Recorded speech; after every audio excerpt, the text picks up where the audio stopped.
Assalamualaikum warahmatullahi wabarakatuh. Teman-teman, kembali lagi di channel YouTube saya, Khairun Imam. Gimana nih kabar kalian? Semoga kita semua selalu diberi kesehatan, kemudahan, dan juga limpahan rezeki dari Yang Maha Kuasa, teman-teman ya.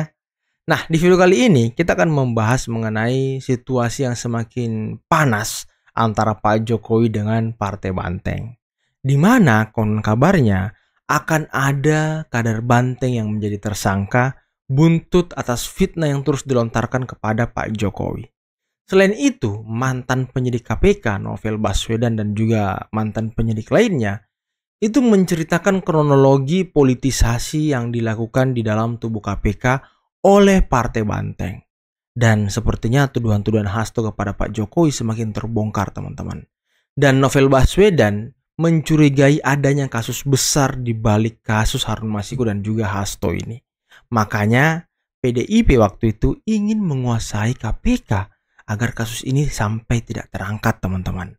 Nah, apakah itu? Nanti akan kita lihat videonya, teman-teman ya. Tapi sebelum itu jangan lupa like, subscribe, dan share. Dan tanpa perlu berlama-lama lagi, mari kita mulai videonya berikut ini. Terkutuklah partai PDIP. Ibu Megawati Soekarno Putri, Ketua Umum Partai PDIP. Dengarin, saya Krisyanto yang oni rakyat jelata menyatakan terkutuklah partai PDIP. Mau dibilang ini ujaran kebencian, terserah. Mau saya dipolisikan, mau saya dipersoalkan, mau saya dibawa ke jalur hukum atau jalur akhirat, jalur neraka, silakan. Saya katakan terkutuklah partai PDIP. Terlalu berlebih-lebihan. Cara kalian itu terlalu berlebih-lebihan. Terserah kalian. Tapi ingat baik-baik, orang yang selama ini kalian pojokin, orang yang selama ini kalian cemarkan nama baiknya, orang yang selama ini kalian fitnah dengan berbagai fitnah-fitnah keji. Dengerin, orang tersebut adalah orang yang betul-betul dicintai oleh rakyat Indonesia. Betul, Pak. Ya, gimana Bang? Yudi kan bilang tidak ada kaitan dengan politik. Berbeda sedikit nih, Pak. Jangan-jangan bener ada. Jangan-jangan nih, Yud. Iya, ya kan? Tapi yang mana dulu dan kapan? Saya khawatir jangan-jangan ada kaitan dengan politik yang membuat 2020 nggak naik penyidikan. Aduh, ini jurang Bang, jurang. Karena memang 2020 tidak naik ke penyidikan. 2020, Kasus ini maksudnya belum dipersidangkan ya. Belum dinaikkan ke sidang. naik penyidikan. Naik penyidikan. Oke, baik. Jadi ketika bicara terkait dengan kasus Harun Masiku, suap yang di OTT itu waktu itu, kan sebetulnya penyidik waktu itu membincangkan dalam forum expose yang dibincangkan bukan hanya kasus Harun Masiku, tapi juga kaitan dengan Hasto. Itu sudah dibicarakan 2020.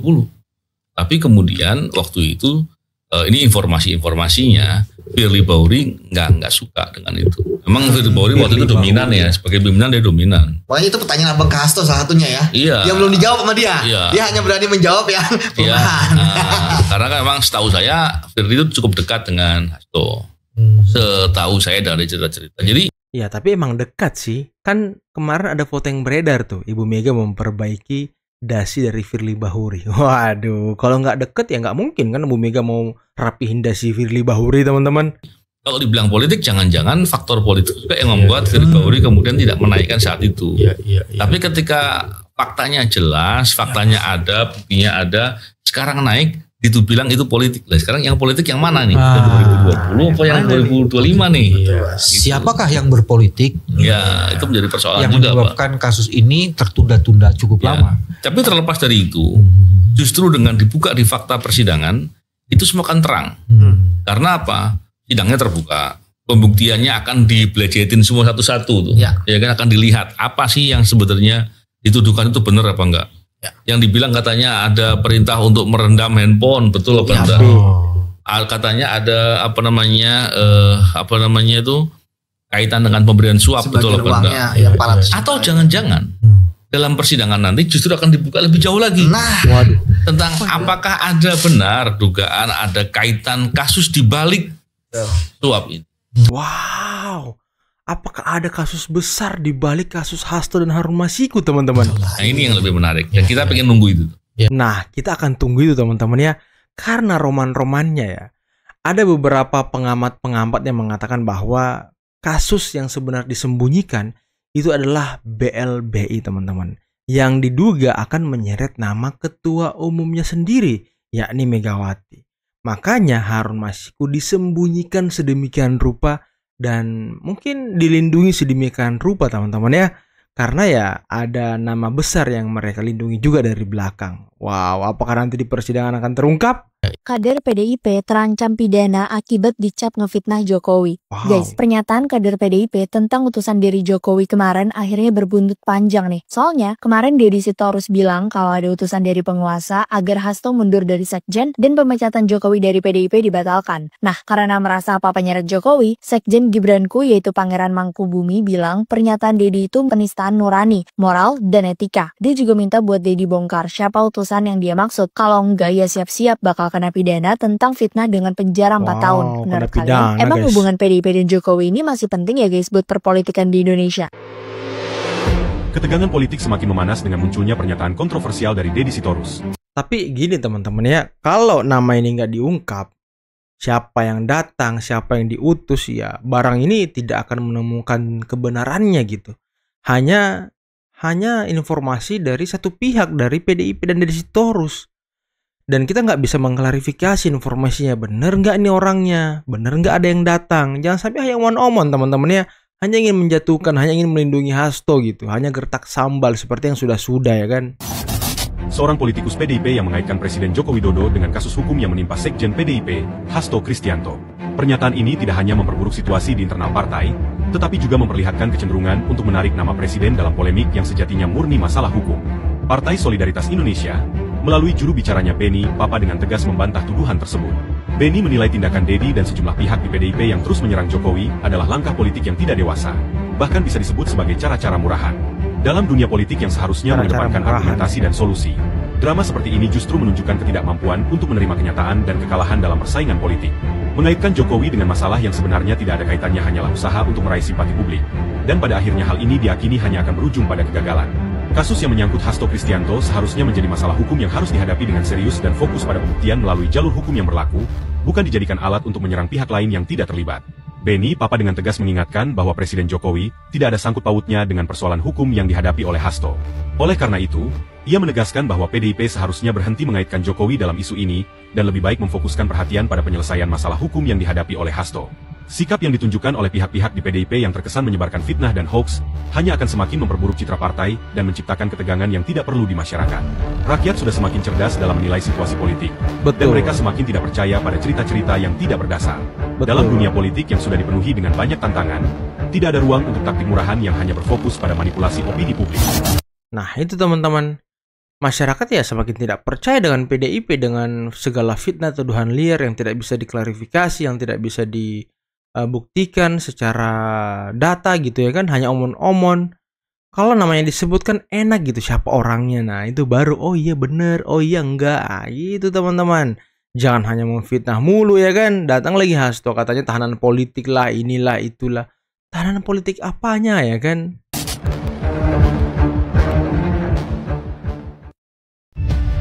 Mengapa Hasto Kristianto lebih suka disebut dengan status tahanan politik? Apakah ini merupakan sebuah kejujuran dari situasi yang ada saat ini?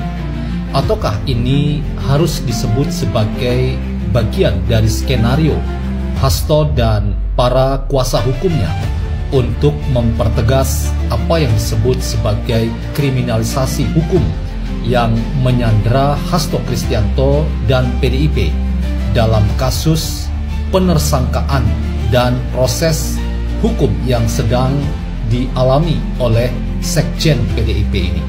Saya ingin berpendapat bahwa apa yang disebut oleh Hasto sebagai tahanan politik itu bagian dari strategi yang dimainkan oleh Hasto dan kuasa hukumnya untuk mengatakan bahwa ada kekuatan besar yang berasal dari kekuasaan yang sedang memainkan pemerintahan hari ini yang telah membuat proses yang sedang dihadapi oleh Hasto Kristianto menjadi bernuansa politis dan kehilangan spirit bahwa ini adalah sebuah tindakan hukum semata. Karena itu, mari kita lihat ke depan. Apakah penyebutan Hasto bahwa apa yang ia rasakan hari ini harus membuat dirinya adalah tahanan politik dan bukan tahanan dalam arti hukum yang sebenarnya itu dapat dibuktikan. Ya, nanti kita lihat di persidangan teman-teman ya. Kemarin kan persidangan pertama Hasto sudah jelas tuh tuntutan-tuntutan atau dakwaan dari KPK. Udah jelas semuanya teman-teman. Ataukah itu hanya bagian dari konspirasi yang sedang dikerjakan oleh Hasto dan para kuasa hukumnya? Waktu yang akan membuktikan hal tersebut. KPK ungkap Harun Masiku kabur atas perintah Hasto. Toh. Gitu, Anda masih bilang kalau ini kriminalisasi. Karena rejim tidak menyukai saya. Ada. Pak Hasto sudah terbukti bersalah melakukan suap. Dan Pak Hasto juga mengancam anggota DPR yang itu untuk turun kan, untuk mengundurkan diri kan, biar bisa digantikan oleh Harun Masiku. Waduh, siapa tuh? Bahkan Pak Hasto sampai mengancam anggota DPR itu biar mundur. Biar diganti Harun Masiku, iya kan? Terus sekarang di mana Harun Masiku, Pak Hasto? Tolong ditunjukin Harun Masiku itu. Tolong ditunjukin. Ya kan? Kayaknya di negara ini banyak Harun Masiku yang lain. Maksudnya PAW anggota DPR ini kayaknya banyak yang mundur karena memang ditekan oleh partainya. Ingat nggak? Ada 2 kader Banteng yang mundur setelah terpilih sebagai anggota dewan demi cucu Soekarno, teman-teman. Digantikan oleh yang mau ngasih uangnya. Sekarang gimana Pak Hasto? Mau membela diri apa lagi? Hah? Mau membela diri bahwasanya rezim ini benci sama Pak Hasto atau partai Pak Hasto? Enggak lagi lah yo. Masyarakat Indonesia sudah pinter. Pak Hasto ini ya pantas lah dihukum. Ya. Wow, pantas biar ya. Cuap-cuap lagi. Oke Pak Hasto. Yang tenang Pak Hasto. Nikmati lebaran di penjara. Ya. Waduh. Nikmati lebaran di penjara. Waduh. Sedih banget ya menjadi Pak Hasto ya. Nggak bisa diselamatkan lagi oleh Bu Mega. Yang konon kabarnya terakhir Ibu Mega sempat conference sama Pak Prabowo dan mungkin Ibu Mega sedikit ingin menyelamatkan Hasto gitu. Tapi Pak Prabowo tidak ingin mengintervensi hukum, teman-teman. Beliau tetap teguh pada pendiriannya bahwa ya hukum harus tetap berjalan. Hukum harus tetap ditegakkan sesuai dengan aturannya. Dan walaupun Hasto selalu berteriak bahwa ini politisasi, ini kriminalisasi, ya kalau kita dengarkan mantan penyidik KPK sekelas atau sekaliber Novel Baswedan dan juga Yudi tadi, ya ternyata nama Hasto sudah dibahas di dalam kasus Harun Masiku dari tahun 2020, teman-teman. Tapi saat itu Firly Bahuri tidak ingin kalau nama Hasto dinaikkan dulu. Ya karena syaratnya harus ketemu dulu nih Harun Masiku baru ditersangkakan si Hasto. Yang setelah itu ya banyak penyidik KPK yang handal-handal yang berintegritas tinggi itu akhirnya dicopot-copotin, teman-teman. Di-TWK-kan gitu ya kan. Dan ya mungkin itulah salah satu politisasi yang dilakukan oleh Banteng di tubuh KPK. Yang selama ini tuduhannya itu ditujukan kepada Pak Jokowi. Ya ternyata kebalik, teman-teman ya. Apa yang dikatakan oleh Hasto, apa yang difitnahkan oleh Hasto kepada Pak Jokowi akhirnya satu persatu terungkap. Oke teman-teman, mungkin cukup sekian dulu video kali ini. Jangan lupa like, subscribe, dan share videonya. Akhir kata, billahi taufiq wal hidayah. Assalamualaikum warahmatullahi wabarakatuh.